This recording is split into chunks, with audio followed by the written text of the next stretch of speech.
Welcome to Easy Stories in English, the podcast that will take your English from okay to good and from good to great. I am Ariel Goodbody, your host for this show. Today's story is for beginners. The name of the story is The Golden Fish. So in English, we have a phrase, be careful what you wish for. It means to be careful about what you want, what you desire. If you wish for something, you think, oh, I really want that thing. I wish I had that thing. But you should be careful what you wish for, because sometimes you think you want something, but if you get it, you realize you didn't actually want it. For example, many people want to be famous. Many people sit there and wish they were famous. Oh, if I was famous, I would have money, everyone would like me, I would be on television, it would be amazing. But let's say one day you wake up and you're famous. Oh, magic. Well, what happens? You go outside and everyone looks at you. They run at you. They say, oh my God, give me an autograph. Oh my God, take a picture with me. I love you. And suddenly you can't walk down the street. You can't go to the shop.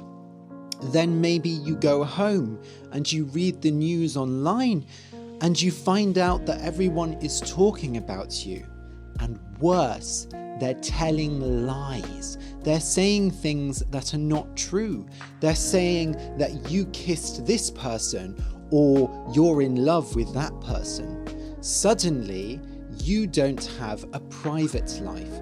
Everyone knows everything about you and they're telling lies, which is even worse.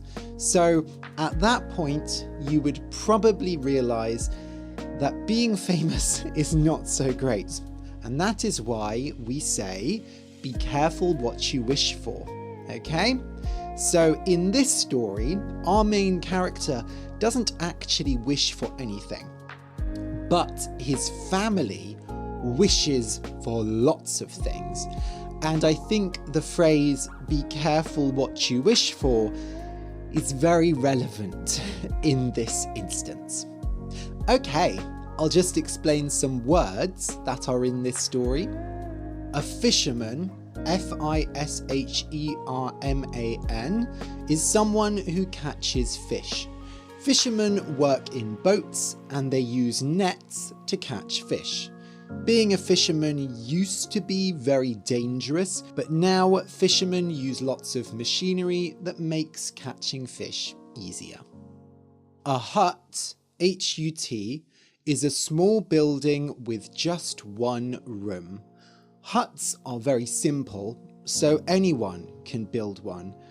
But I won't be building a hut anytime soon. In poor areas, people build their own huts and live in them. Stormy, S-T-O-R-M-Y, weather, is weather that you get when a storm is coming, or there is a storm happening. So stormy weather is heavy rain, heavy wind, and so on. When weather is calm, C-A-L-M, it is not stormy. In fact, you often get calm weather after a storm. There is no wind and no rain. When you let something go, you free it, you allow it to go. For example, maybe a policeman has caught a criminal, but then he realizes that the person really did nothing wrong. Or he thinks, the real problem here is the rich people running all the companies and all those politicians who do a bad job. So he lets the criminal go. This is a communist policeman, apparently. Or maybe you caught a bird in a net but you think it's cruel to keep a bird in a net, so you let it go. When you grant someone's wish, you make their wish come true. You give them their wish. If you remember the example earlier where you wake up and you're famous, well, maybe God granted that wish so that you would see that being famous is not very good. Usually we talk about granting a wish for magic. For example, a genie is a magical blue man who grants you 3 wishes, such as in the Disney film Aladdin. Well, Alibaba had them 40 thieves, Sherazade had 1,000 tales. I don't really remember the words to that song, but it was Robin Williams who did the voice of the genie in Aladdin, and he was very talented. Nagging, N-A-G-G-I-N-G, is when you keep criticizing someone. You keep telling them why they are wrong. Traditionally, there is an idea that women always nag their husbands. For example, saying, "You never buy me flowers." But this is quite a sexist idea. Men can also nag. There is the same idea for mothers nagging their children. For example, saying, "You need to do your homework." Education, education, is when you go to school and study. Education is considered very important now. After school, many people continue their education at university. Politics, P-O-L-I-T-I-C-S, is the activities of the government, the people who run a country. For example, in the UK, we just had a general election, and now the Labour Party is running the government. Before, it was the Conservative Party with Rishi Sunak, but now we have a Labour Prime Minister, Keir Starmer. So all of the news for the last month has just been politics, politics, politics. Some people are very interested in politics and read all about it, but some people are uninterested and don't even vote. And if you don't vote, then I'm going to nag you. A revolution, R-E-V-O-L-U-T-I-O-N, is a sudden change in how a country is run. Revolutions often happen because of crises, such as war or famine, when there is not enough food for people to eat. Famous revolutions are the French Revolution of 1789, the Russian Revolution of 1917, and the Chinese Communist Revolution of 1949.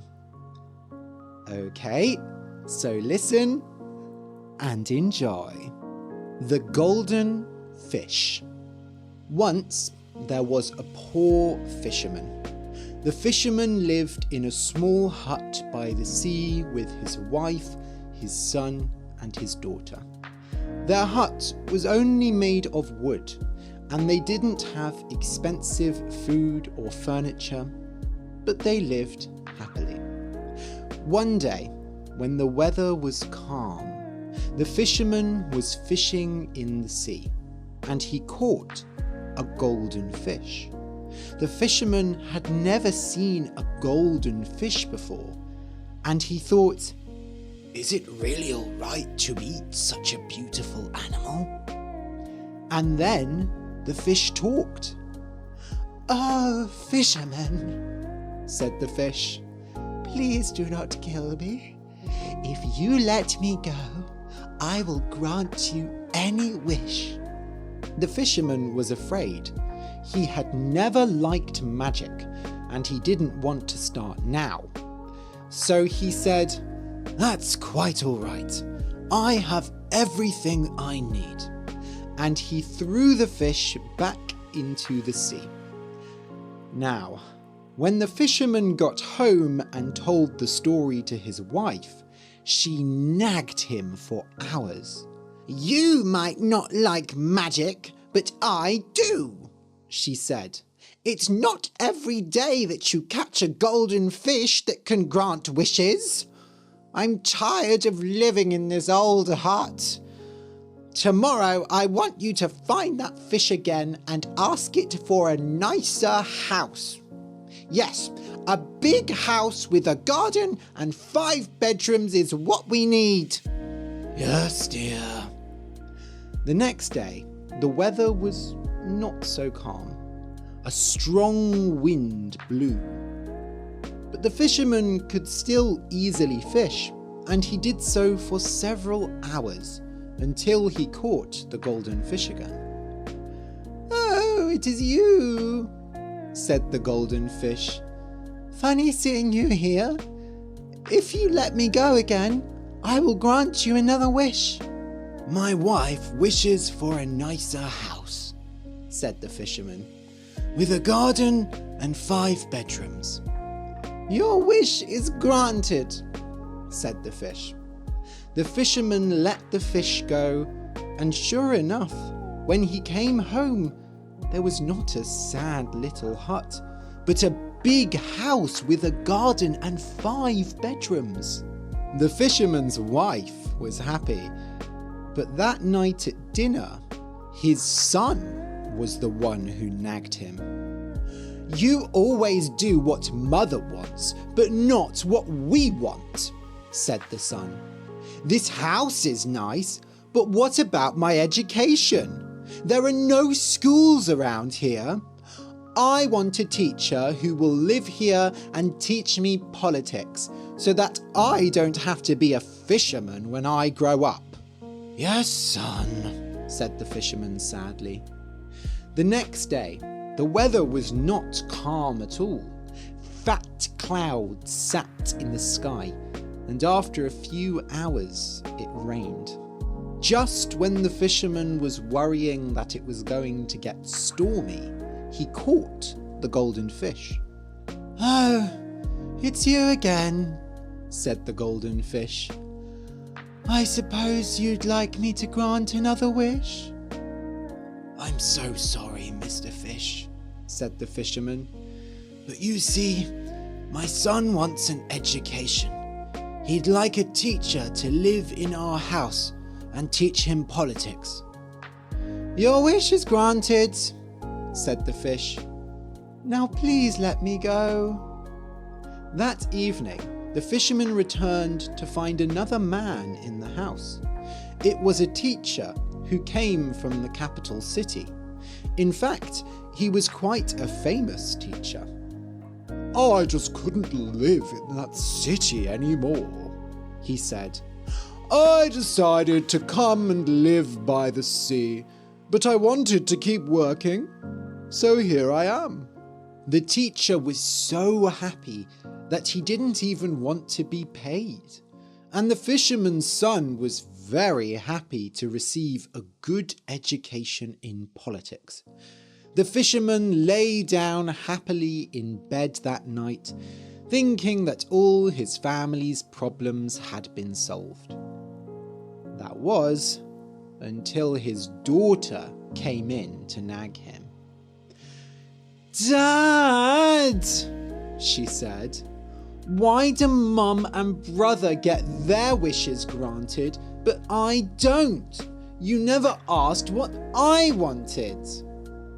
The fisherman sighed. "And what do you want, dear?" "I'm glad you asked," she said. "I would like to be queen." "Okay, dear," said the fisherman.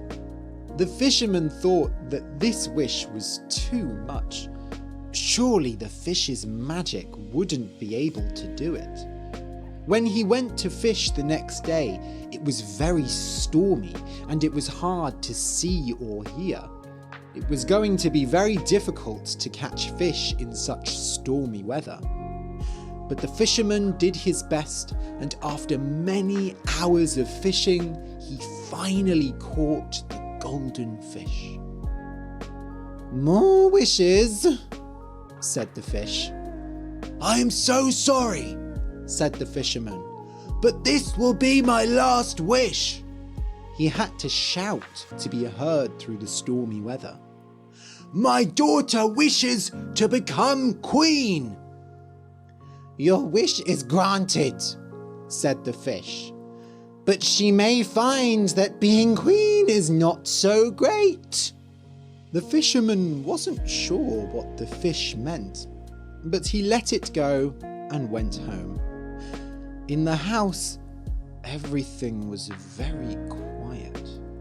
He couldn't find his daughter, but he supposed that she lived in the capital city now, if she was queen.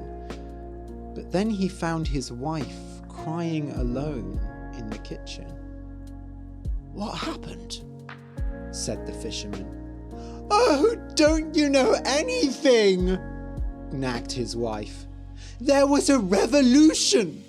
All the people in the capital ran into the castle and killed the queen. Our poor daughter. That is why the house is so empty. Our son has already left. The revolution will come here next. They will surely want to kill the family of the queen as well. Oh, it's too much." The fisherman had never been very interested in politics. So he hadn't known that for a year now, things had been stormy in the capital. People had been talking about a revolution for months, but the fisherman didn't know this. When his daughter suddenly became queen, it was too much for the people, and the revolution started. "I wish I'd listened to the news more," he said. But then the fisherman thought more, and he realized that he didn't think that. Really, he wished he had never listened to his wife or his son or his daughter. If he had let that fish go and never wished for anything, he would still have a hut made of wood and a happy family. The next day, the sea was stormier than before, but the fisherman did not fish. He jumped in the water and swam, and he didn't stop until the storm ate him up. The end. For you, it's been a while since we had a good old story where everyone dies at the end. If you're a long-time listener, you'll know that I love those kinds of stories. Anyway, just so you know, I have a series of books, and I think if you enjoyed this episode, you'll love these as well. They're a collection of short stories in 4 levels.